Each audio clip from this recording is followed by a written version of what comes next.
আজকে আমার আর আয়াসের হচ্ছে একটা অভিযোগ।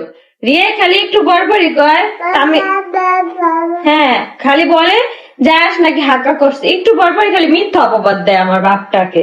না হ্যাঁ খালি মিথ্যা অপবাদ দেয়, বলে হাঁকু করছে খালি। আখির ছেলে আয়াসের পিছনে কিন্তু সারাক্ষণই রিয়া পড়ে আছে, আর রিয়া আখির ছেলে আয়াসকে এত এত ভালোবাসে। দেখো আয়াস কিন্তু বোঝে যে রিয়া ওকে কত ভালোবাসে। ছোট বাচ্চারা কিছু না বুঝতে পারলেও কে তাকে বেশি ভালোবাসে এটা সে ভালোই বুঝতে পারে। আর আয়াস কিন্তু সারাক্ষণই রিয়ার কাছেই থাকে। আখি যে প্রমোশনের বিভিন্ন কাজে বিভিন্ন সময় যে বাইরে যায়, এই সময় আয়াসকে কে দেখভাল করে? তো রিয়াই কিন্তু সারাক্ষণই আয়াসকে রাখে। আর রিয়া যখন ওই বাড়ি আর থাকবে না, তখন তো আখি ও আয়াস দুজনেরই অনেক খারাপ লাগবে রিয়ার জন্য।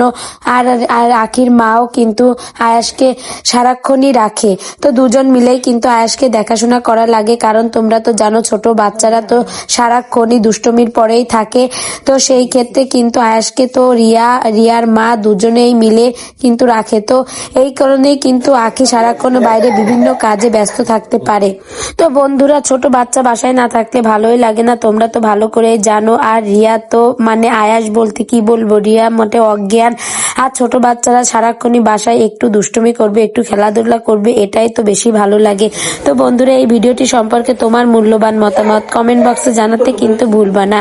আর আখির ছেলে আয়াসকে নিয়ে তোমাদের কি মতামত প্লিজ একটু জানাবে। ভিডিওটি ভালো লেগে থাকলে একটা লাইক করবে।